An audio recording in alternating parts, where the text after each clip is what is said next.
All right, welcome back. I hope you had a good break this afternoon. I am hoping that we will be able to finish the study of Revelation 13, verses 1 through 10. We have about 12 pages in our syllabus that we need to finish within this hour. And then in our next session tomorrow, we will be studying about the second beast of Revelation chapter 13, the beast that rises from the earth. That's the equivalent to Revelation 12:17, where the dragon is enraged with the woman. In Revelation 13, it's the beast that comes up from the earth that speaks like a dragon. So basically, Revelation 13:11 to 18 is an amplification of Revelation 12:17, where it speaks about the dragon being enraged with the woman and going to make war against her. Now, I believe that last time we were at the subtitle, Paul's Mysterious Restrainer, if I'm not mistaken. You remember that we mentioned that as long as the civil power was ruling in Rome, the papacy was what? Chained, restrained. But when the ruler or the emperor was taken out of the way, in other words, went to Constantinople, and the last emperor was deposed, what happened? The chains fell off, because now the Pope becomes not only the ruler in the ecclesiastical aspect, but also in the civil aspect. Was that clear? Now, the Apostle Paul spoke about this. 2 Thessalonians chapter 2 has the same basic idea. So let's notice this at the bottom of the page. In cryptic language, the Apostle Paul had already referred to the moment when the civil power of the Roman Empire would be given over to papal Rome. In 2 Thessalonians 2, verses 6 and 7, the Apostle referred to the removal of the mysterious restrainer. Incidentally, we don't have enough time to study everything concerning 2 Thessalonians 2. But the good news is that at the end of your syllabus, you have a long exposition of 2 Thessalonians chapter 2. So you'll be able to read it. Also, we already taped it. We have a 2-hour presentation on 2 Thessalonians 2. So we're only going to touch upon certain aspects of 2 Thessalonians chapter 2. So notice what the Apostle Paul had to say in 2 Thessalonians chapter 2 and verses 6 and 7. Here he says this, and now you know what? In the Greek, that is a neuter. You know, in English, we have masculine and feminine. In Greek, you have a neuter, which is neither feminine nor masculine. So he says, and now you know what is what? Restraining. Was something restraining in the days of Paul? Something was restraining. But now notice it continues saying, and now you know what is restraining, that he, that is the papacy, may be revealed in his own time. Now, when is the time that the papacy was going to be revealed? From 538 to what? To 1798. That was the time when it was going to be revealed. And then it continues, the Apostle Paul continues saying, for the mystery of lawlessness is already at work, only he, now the he is what? Masculine pronoun, so it's referring to an individual. Before it was referring to the system. Now it's referring to an individual. It says only he who now restrains will do so until he is what? Until he is taken out of the way. So what I want you to see is that in the days of Paul, the man of sin could not manifest himself because something was what? Was restraining him, a person, and also a system, because the neuter and the masculine are used. But something was going to happen that was going to remove the restrainer, and then the man of sin would reveal himself. Are you following this? Now, let's continue. The early church fathers were practically unanimous in the opinion that the restrainer was a reference to the Roman Empire. The Roman Empire in general, but the emperors in particular. See, there's where you have the neuter and you have the masculine. In verse 5, the Apostle Paul refers to what was restraining, using the neuter article to katechon. By his use of language, Paul indicates that the church at Thessalonica, let me just go a little bit earlier, I skipped something. In verse 5, the Apostle refers to what was restraining, using the neuter article to katechon, but in verse 7, he refers to who was restraining, using the masculine article ho katechon. By his use of language, Paul indicates that the church at Thessalonica knew who the restrainer was and what was restraining. Did they know that? Did they know that something and someone was restraining? The Apostle Paul says so. And yet Paul wrote in veiled, cryptic language. Why didn't Paul just come out and say, hey, the restrainer is the Roman Empire, and when the restrainer is taken out of the way, then the man of sin is going to reveal himself? Well, the answer is quite obvious.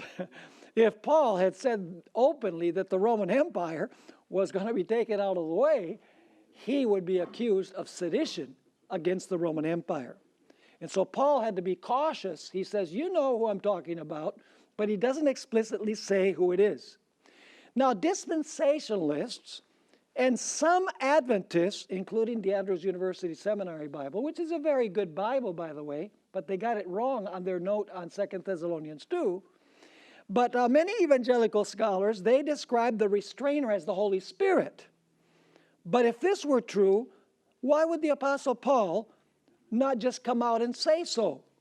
That would not have been a revolutionary statement. It is clear that Paul could not define the restrainer openly. It was not necessary to do so because the Thessalonians knew already what he was talking about. It will be noticed that in Cardinal Manning's remark, which we read before, remember we read that in our last session? The fall of the Roman Empire led to the what? To the liberation of the Roman pontiff. So was he restrained? Yes.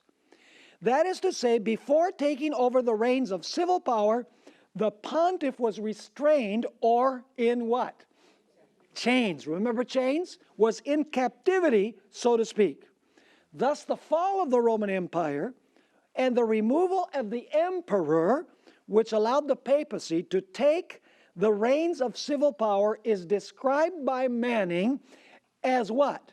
As the chains falling off the hands of the successor of Peter. The inevitable conclusion that we can reach from Manning's own words is that the fall of the empire removed the restraints of the secular power from the Bishop of Rome so that he could ascend to civil power. Are you understanding this? Now, let's notice what the early church fathers had to say. Several of them measured in on this. The first would be Tertullian. He lived between 160 and 240 AD. This is how he expressed it. For the mystery of iniquity doth already work. Only he who now hinders must hinder until he be taken out of the way. And then he asked this question: what obstacle is there but the Roman state, the falling away of which, by being scattered into 10 kingdoms, shall introduce Antichrist upon its own ruins? So did he understand this? You better believe he did. And then shall be revealed the wicked one. Now, also, Tertullian wrote the following: the very end of all things, threatening dreadful woes, is only retarded by the continued existence of the Roman Empire. Are you understanding what he's saying? The Roman Empire was what? Restraining the manifestation of the man of sin. Another individual who wrote was Lactantius. Early in the 4th century, he wrote this: the subject itself declares that the fall and ruin of the world will shortly take place, except that while the city of Rome remains, it appears that nothing of this kind is to be feared. But when that capital of the world shall have fallen, and shall have begun to be a street, which the Sibyls say shall come to pass, who can doubt that the end has now arrived to the affairs of men and the whole world?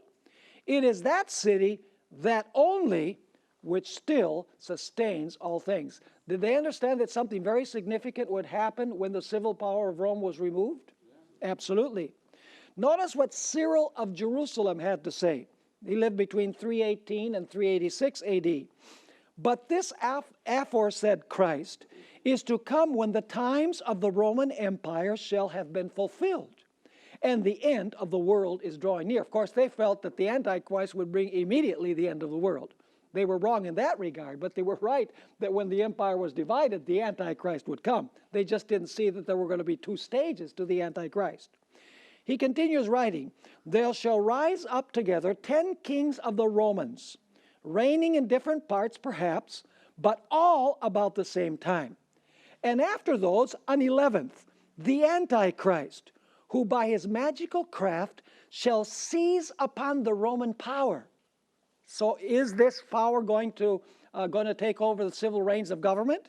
Yes. He shall seize upon the Roman power, and of the kings who reigned before him. 3 he shall humble, and the remaining 7 he shall keep in subjection to himself. And this is before it happened. Notice what Ambrose had to say. He died in the year 398 AD. After the falling or decay of the Roman Empire, Antichrist shall appear. Chrysostom, who died in the year 407 AD, said when the Roman Empire is taken out of the way, he's referring to Paul, isn't he? Then the Antichrist shall come. And naturally, for as long as the fear of this empire lasts, no one will willingly exalt himself. But when that is dissolved, when the empire is dissolved, he will attack the anarchy and endeavor to seize upon the government, both of whom? Of man and God. That means church and what? Church and state. Notice what Jerome had to say. He died in the year 420 AD. He that letteth, this is good King James language, he that letteth, that means restrains, is taken out of the way. Because the barbarian invasions were already taking place. And he could see that the Roman Empire was falling. So he says, he that letteth is taken out of the way, and yet we do not realize that Antichrist is what? Near. Did he recognize that when the kingdom was divided into several different kingdoms that the Antichrist would arise? Yeah, they were living at that time. So they could write this way.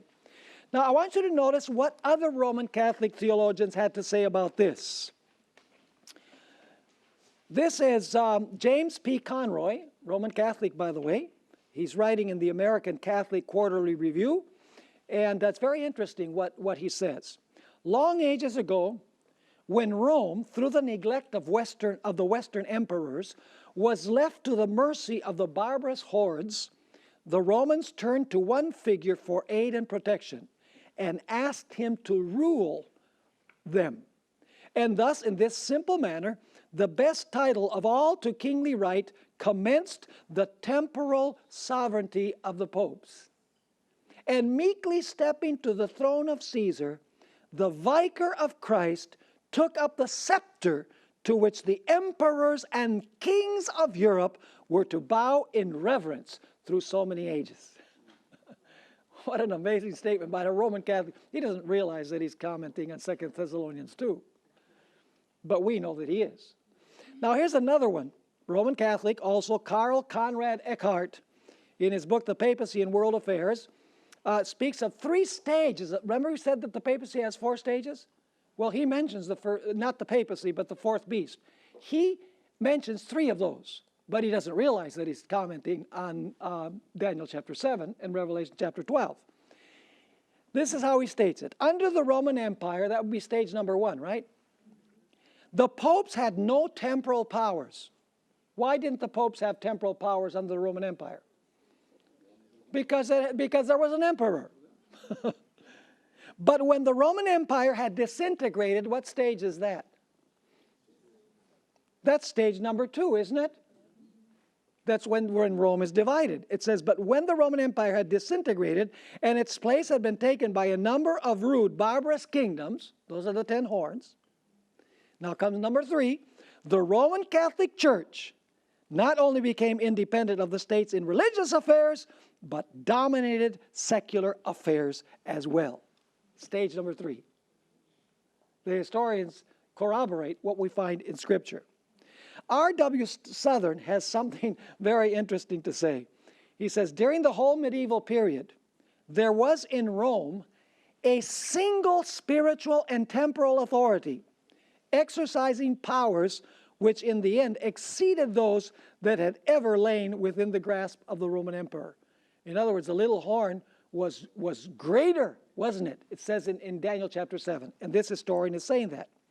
Church historian John N. Figi had an interesting way of expressing this. He says, in the Middle Ages, the church was not a state, it was the state. Or rather, now he explains, or rather the civil authority, for a separate society was not recognized, was merely the police department of the church. Are you catching the picture? The state is the police department of the church. So whatever the church says, the state does.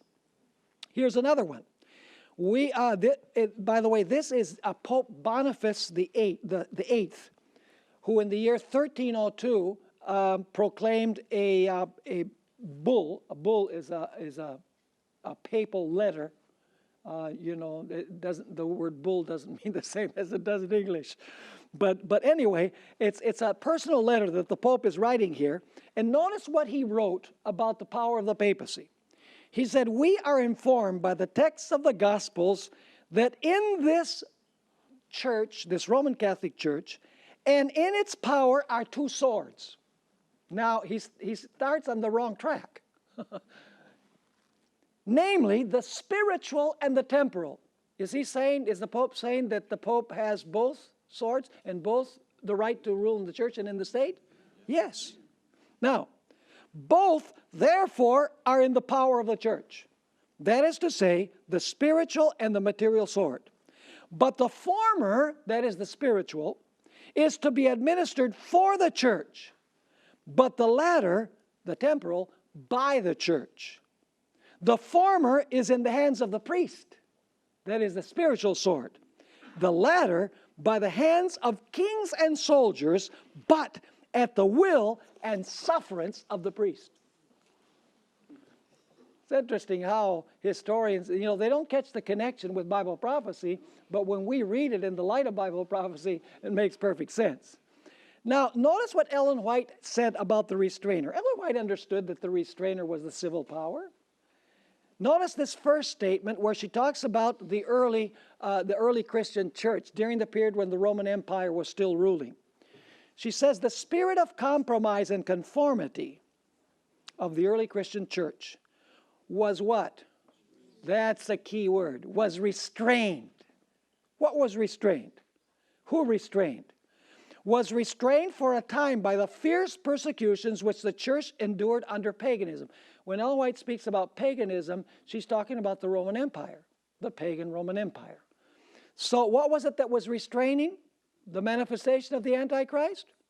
It was the paganism or the Roman Empire. And then she continues saying, but as persecution ceased, that is, as the Roman Empire ceased its persecution of Christians, and Christianity entered the courts and palaces of kings, she laid aside the humble simplicity of Christ and his apostles for the pomp and pride of pagan priests and rulers, and in place of the requirements of God, she substituted human theories and traditions.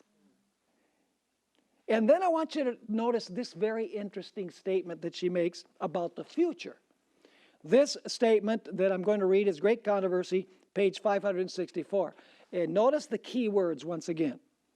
Let the restraints now imposed by secular governments. Who imposes the restraints? Is that what imposed the restraints upon the manifestation of the Antichrist in the early church? Yes. Let the restraints now imposed by secular governments be what? That's the removal of the restrainer. But in the second stage of the papacy, she says, be removed, and Rome be what? Oh, did this happen once before? Yeah. Was the secular power removed and the papacy allowed to rule in the past? Yes. Is it going to happen again when the deadly wound is healed? Absolutely. So she says, let the restraints now imposed by secular governments be removed, and Rome be reinstated in her former power, and there would speedily be a revival. What does revival mean? You can't revive that which hasn't died. It has a deadly wound. And there would speedily, she says, be a revival of her tyranny and persecution. So what is it what is the one thing that is lacking for persecution to come? The one thing that is lacking is for the civil power to lend itself again to the use of the papacy. And that is taking place today in the world. One further statement, Manuscript Releases, Volume 1, page 50. Ellen White says, the vast empire of Rome crumbled to pieces, and from its ruins rose that mighty power, the Roman Catholic Church.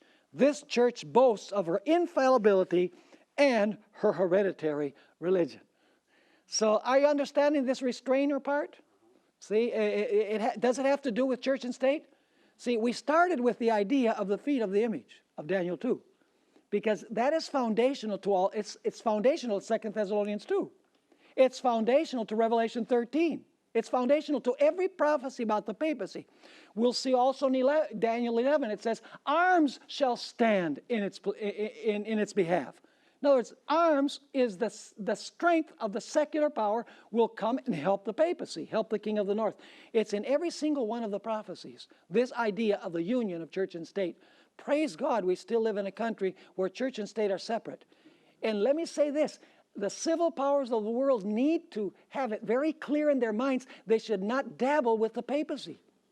Because the papacy, what it wants, is it wants the restraint of the civil power to be removed so it can control the world the way it did in the past. Now, let's talk about the deadly wound and the captivity. Revelation 20 helps us understand what it means for the man of sin to be bound and unbound.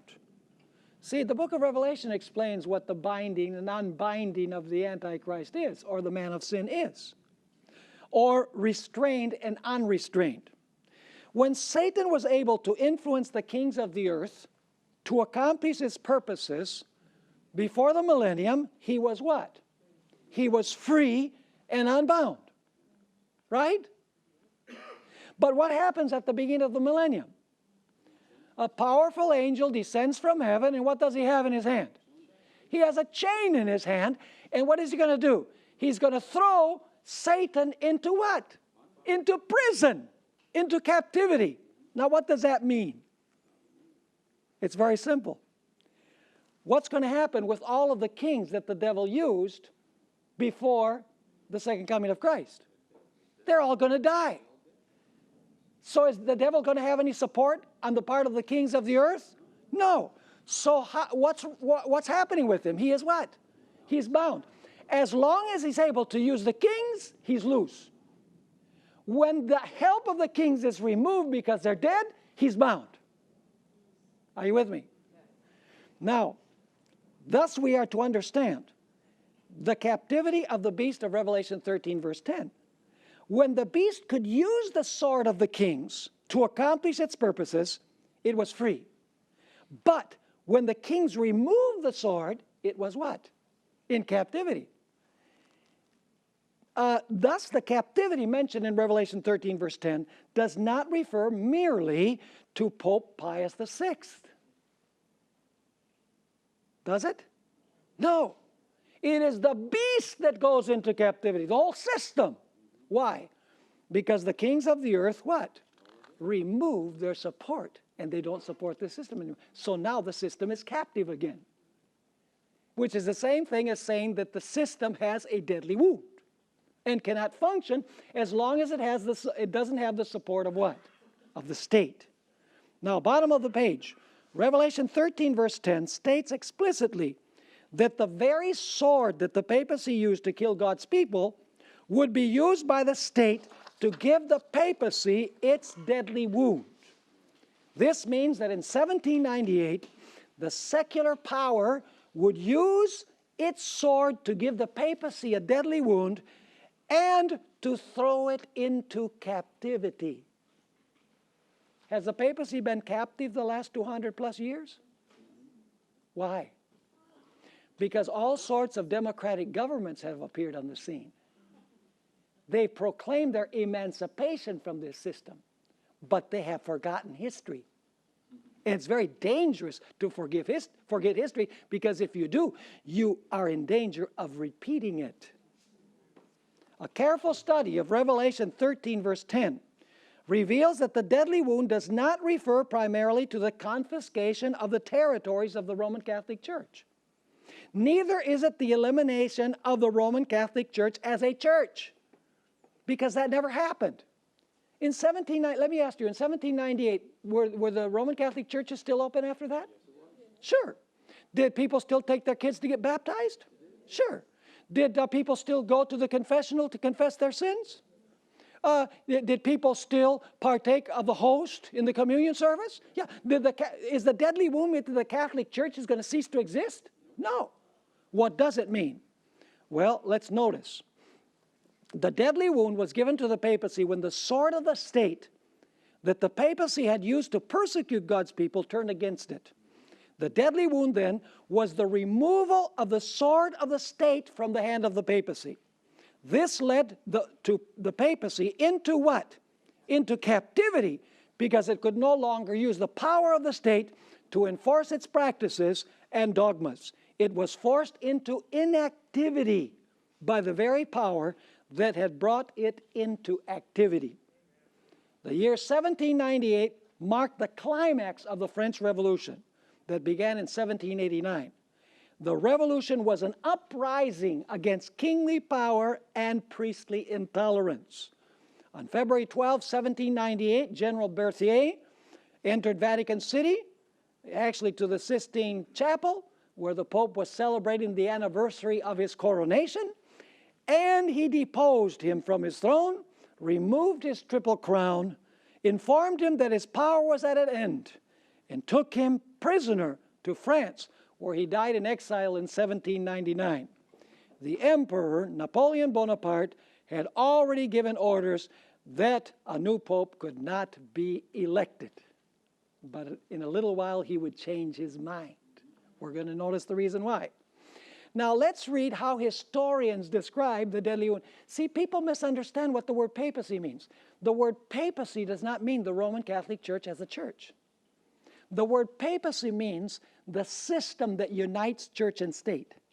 The deadly wound is the separation of the power of the state from the church. The deadly wound means that the church can no longer use the power of the state, because the state said no more.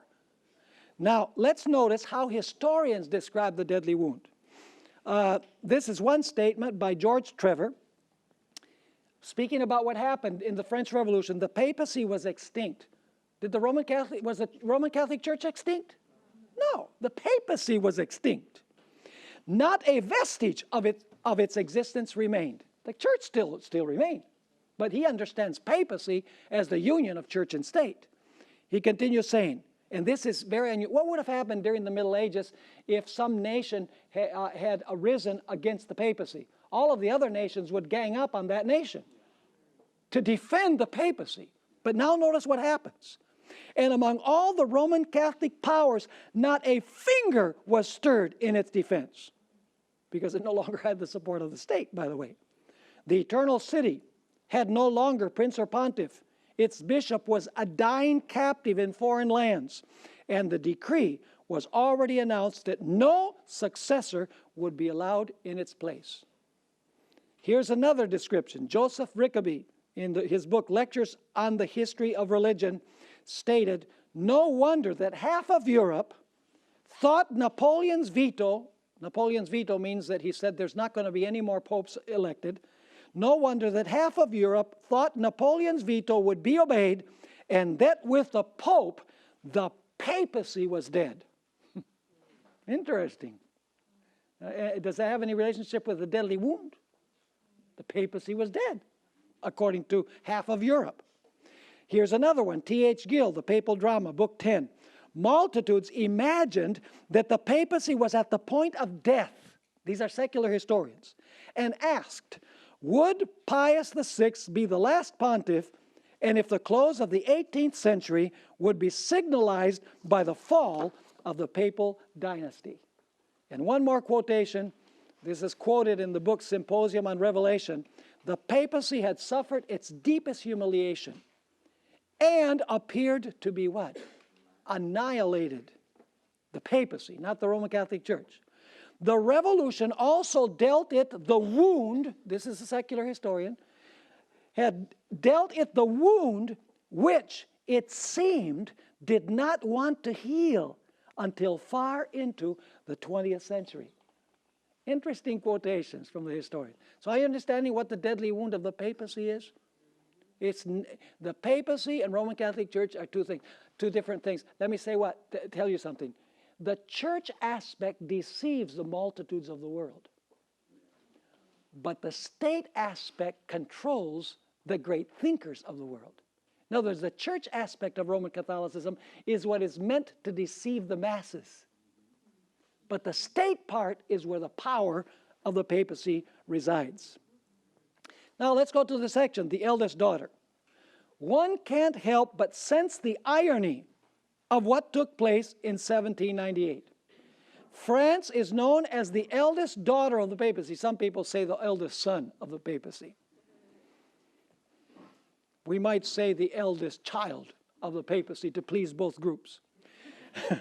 Because Clovis, king of the Franks, was the first to officially give temporal power to the papacy in the year 508.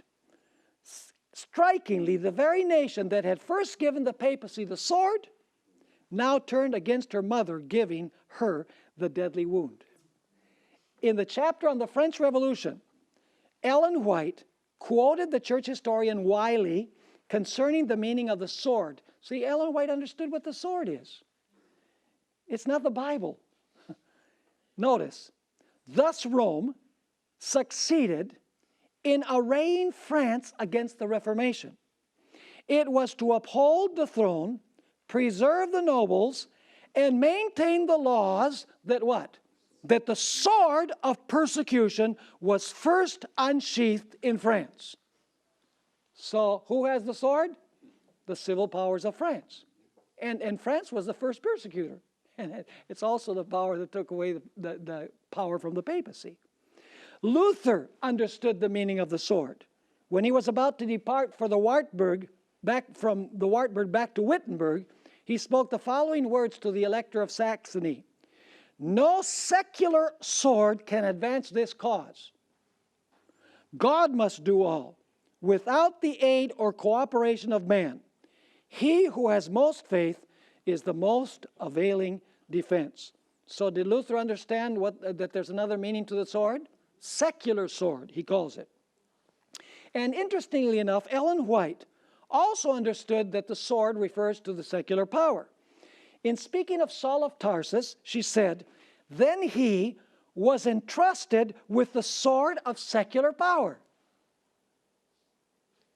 What does that mean, that Saul was entrusted with the sword of secular power? Saul recruited the political system to get rid of the Christians. So once again, he was entrusted with the sword of the secular power. And notice these words that are used. He was the agent of the Sanhedrin, the Jewish inquisitor, the exterminator of heretics. Those expressions are used by Ellen White to describe the papacy. Seeking victims to imprison, to scourge, or to stone. Did the apostate church in the days of Christ do the same thing as the apostate church during the 1260 years? Recruit the secular power to persecute? Absolutely. Now, next section, catastrophic event. The French Revolution was a catastrophic event for the papacy. In the aftermath of the revolution, country after country in the Western world followed the example of France and the United States, establishing democratic governments or Republican-style governments that proclaimed their emancipation from the papacy's dominion. And now notice this. Once again, Henry Manning, he doesn't realize that he's commenting on prophecy, but it helps us. The helplessness of the papacy is revealed in a book written by Cardinal Edward Manning and published in 1862, where he rebukes the nations of Europe for forsaking the papacy. Is that interesting? Was it only France that forsook the papacy? Oh, no, no, no. Cardinal Manning is saying, look at all of Europe has forsaken the papacy, because all of the other countries said, hey, we like what France did. The United States said, hey, France was a good thing. You know, the United States has a lot of links with what happened in the French Revolution. Now, notice what he had to say. See this Catholic Church, this Church of God, feeble and weak, rejected even by the very nations called Catholic. There is Catholic France, and Catholic Germany, and Catholic Italy, giving up this exploded figment of the temporal power of the Vicar of Jesus Christ. They're giving up the idea that the Vicar of Christ can have temporal power. And so, because the church seems weak, and the Vicar of the Son of God is renewing the passion of his Master upon earth, therefore we are scandalized.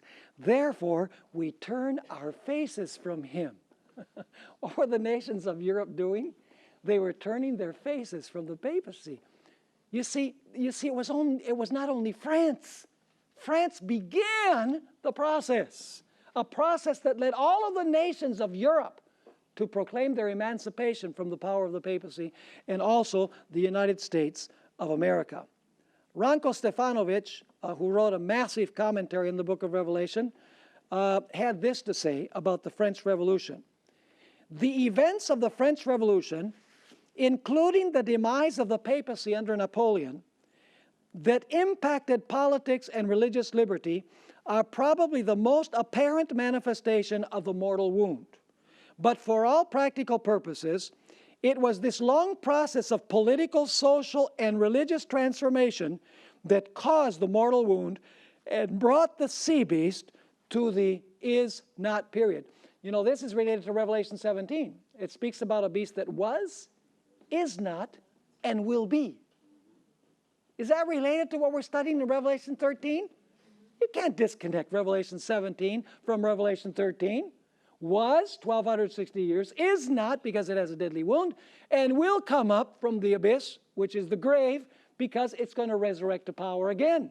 Revelation 17, it needs to be connected with Revelation chapter 13. Now let's talk about the healing of the wound. Are we doing well so far? Are you able to follow me? Okay, the healing of the wound. But while the revolution dealt the papacy a devastating death blow, prophecy foretells that she will arise from her deathbed far more powerful and despotic than she was in the past. Revelation 13 verse 3 tells us that the mortal wound would be healed, and the whole world would marvel and follow after the beast. What is the healing of the papacy's deadly wound? Is it primarily the restoration of her confiscated territory by the Italian government? Is it the recovery of her ecclesiastical power? No.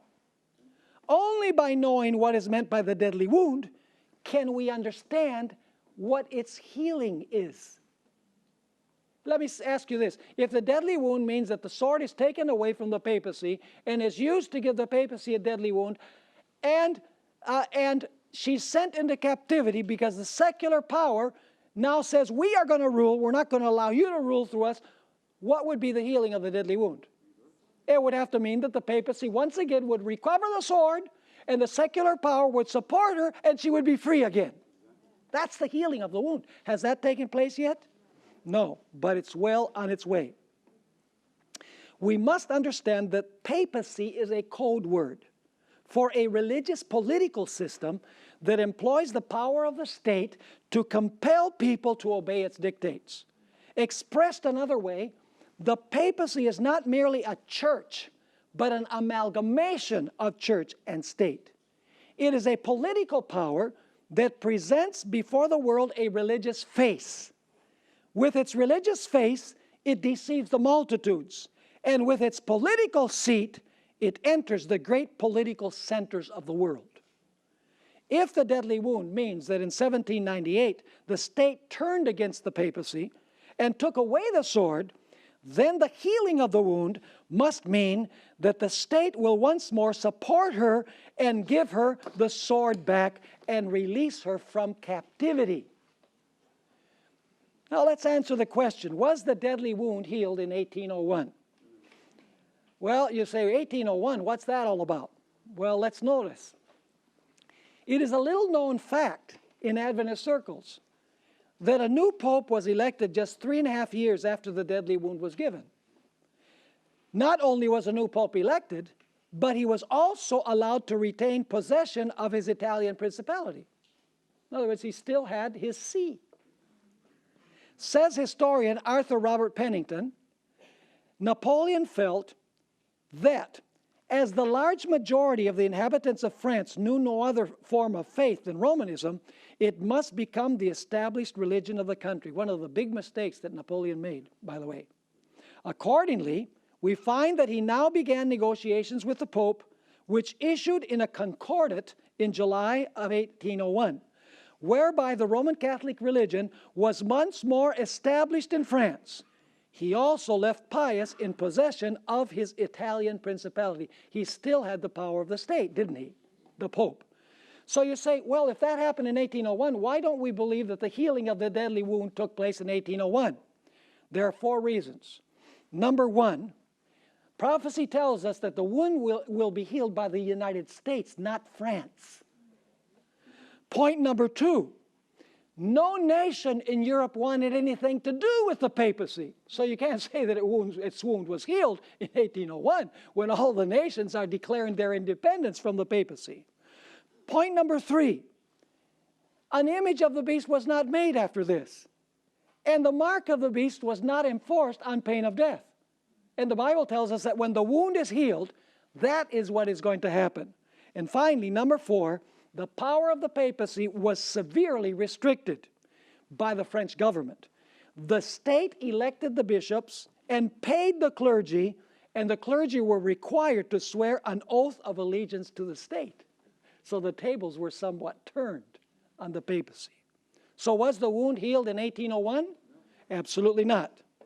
Now, another fact that is not known very commonly in Adventist circles is the wound that was given in the year 1870. In 1870, the papacy received a further wound. Let's go through the story of how it happened. Another little known fact in Adventist circles is that the papacy received a further wound on September 20, 1870, when King Victor Emmanuel II confiscated the papal states. You see, Italy used to be a whole bunch of like little countries. Tuscany and, you know, all these Lombardia and all these Lombardy, all of these were like little countries. But they were under the leadership of the Pope. But they each had their own local government.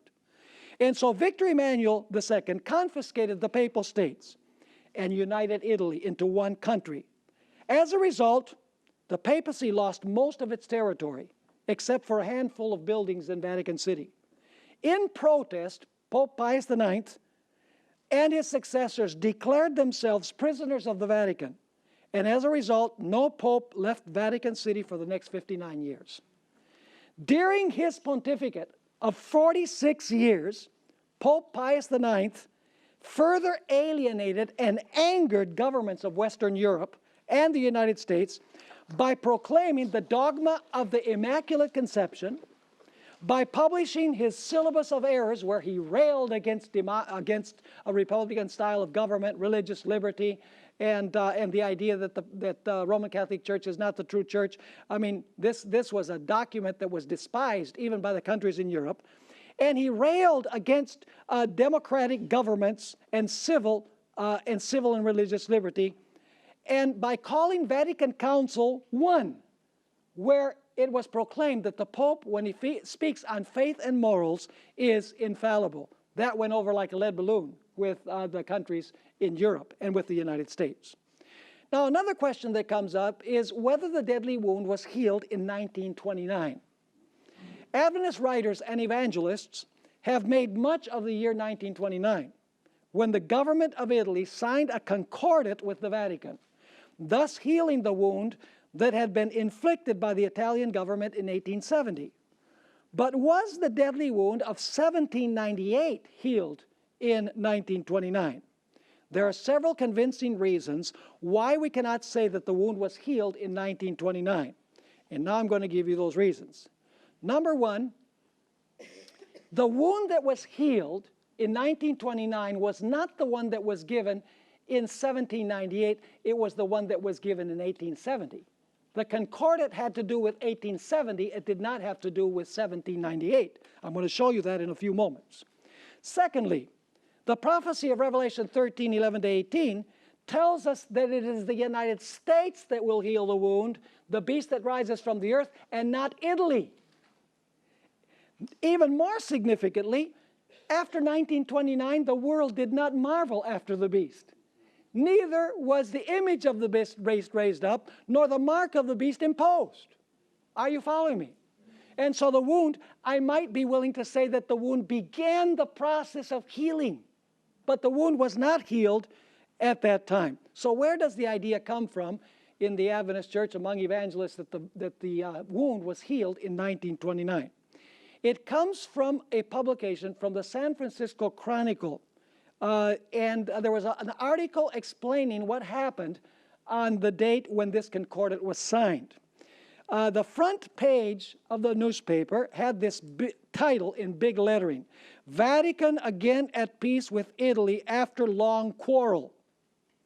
In smaller lettering, it said below the large title, Heal Wound of Many Years. And so, you see heal wound, you say immediately, Revelation chapter 13. Now, the part of the article that Adventists focus on is what we're going to read at the bottom of page 50. This was in the newspaper, the San Francisco Chronicle. The Roman question tonight was a thing of the past, and the Vatican was at peace with Italy. The formal accomplishment of this today was the exchange of signatures in the historic palace of St. John Lateran by two noteworthy plenipotentiaries, Cardinal Gaspari for Pope Pius XI and Premier Mussolini for King Victor Emmanuel III. And now comes the key portion of this paragraph in the San Francisco Chronicle. In affixing the autographs to the memorial document, healing the wound. And you know what happens many times when this appears on PowerPoint in an evangelistic series? They put healing the wound, ... But they don't finish the statement. What does the statement say in its totality? In affixing the autographs to the memorial document, healing the wound which has festered since 1870. With which wound does this have to do? Not the 1798 one. 1798 one was resolved in 1801. Not totally and completely, but a new pope was elected and he was allowed to keep his Italian principality. So it says, it continues saying, which has been festered since 1870, extreme cordiality was displayed from both sides. You can read the statement from the New York Times, which describes this event. Don't get me wrong, what happened in 1929 was very significant. The recovery of temporal sovereignty by the papacy was very, very important for the role that it was going to play in the future. But the wound was not healed at that time.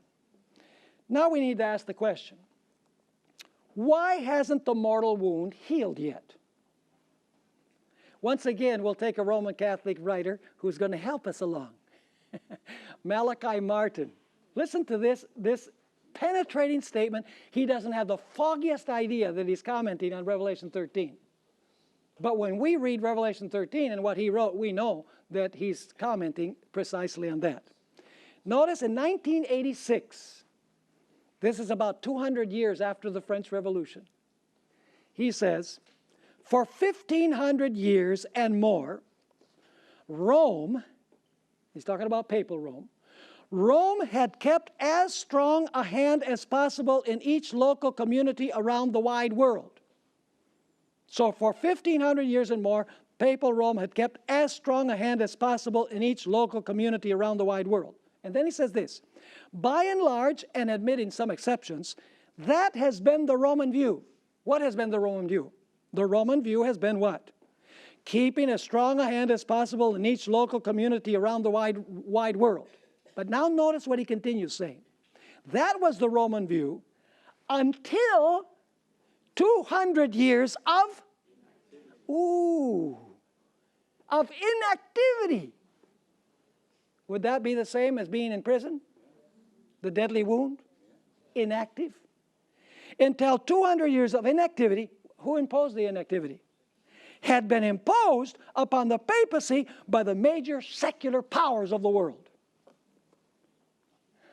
The stones will cry out, Jesus said. Now, if you go back from 1986, 200 years, do you know where you come to? The French Revolution that gave the papacy the deadly wound. So what is it that happened during the French Revolution, which culminates in the captivity of the Pope? What was it that happened back there?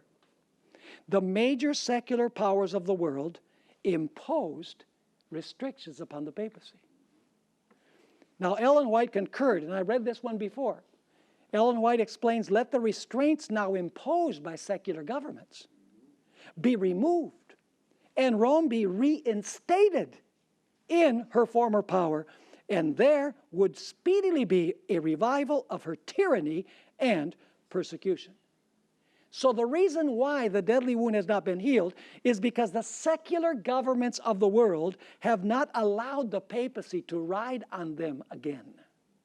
So to speak, the chains that fell off the hands of the papacy when the secular power was removed have not yet been placed or taken off of the papacy. Now, I want you to notice what John W. Robbins had to say about the Roman Catholic Church. This is a very interesting statement. By the way, John W. Robbins is a Reformed theologian. This statement is not actually his. It is a statement by Ayn Rand back in 1967. And I want you to notice this interesting statement that he quotes in his book.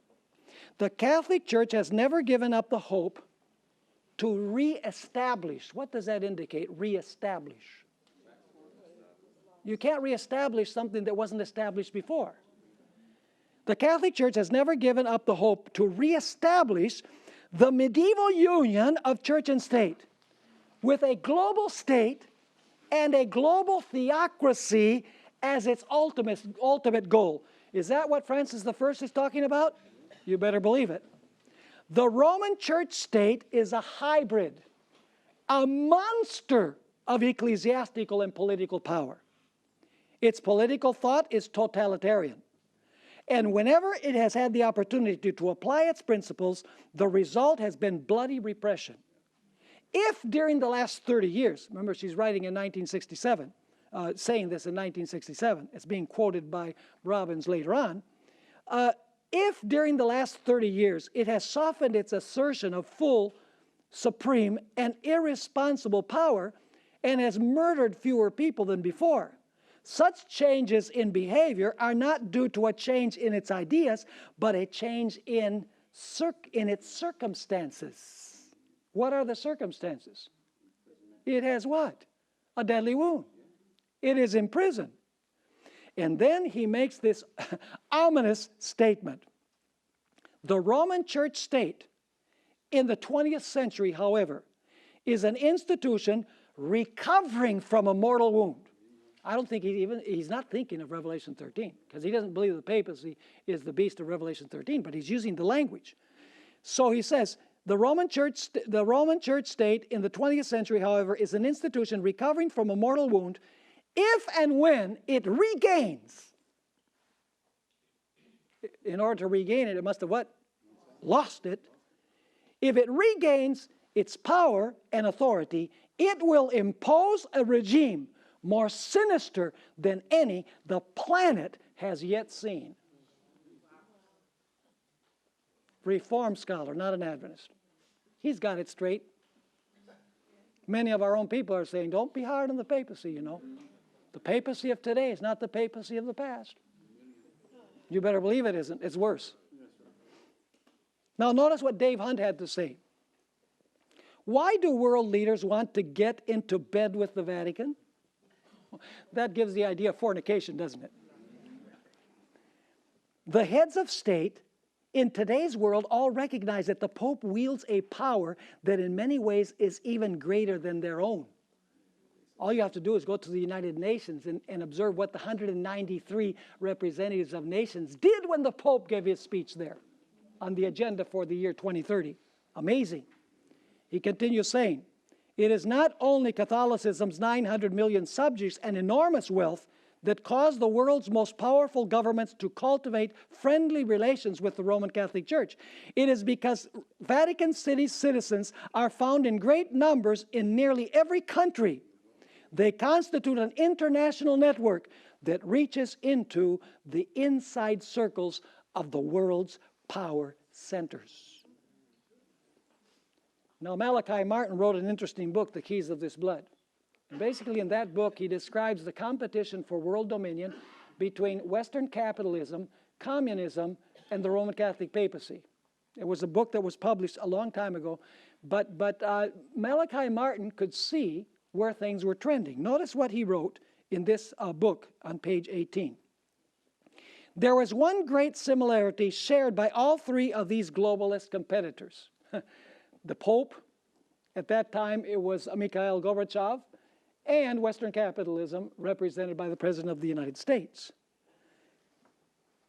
Each one has in mind a particular grand design for one world governance.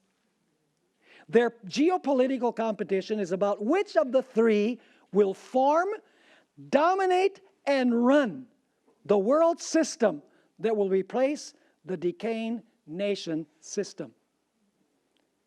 Now, what is the time frame where this is going to be imposed? I think this book was written in 1989. On the last page, short statement here. As to the time factor involved, those of us who are under 70 will see at least the basic structures of the new world government installed. Those of us under 40 will surely live under its legislative, executive, and judiciary authority and control. Isn't that an amazing statement? And we see that this is happening more and more. So, did you understand Revelation chapter 13? I hope that it was clear, because there are many things that, that we say that need to be amplified, that need to be explained more fully, and there are some things that perhaps we've misunderstood. Now, in our next study together, we are going to take a look at the beast that rose from the earth. Visit secretsunsealed.org for annual class dates and topics. Anchor is a seminary-level course of study on the fundamentals of Seventh-day Adventist theology taught by Pastor Stephen Bohr and guest theologians. Seating is limited.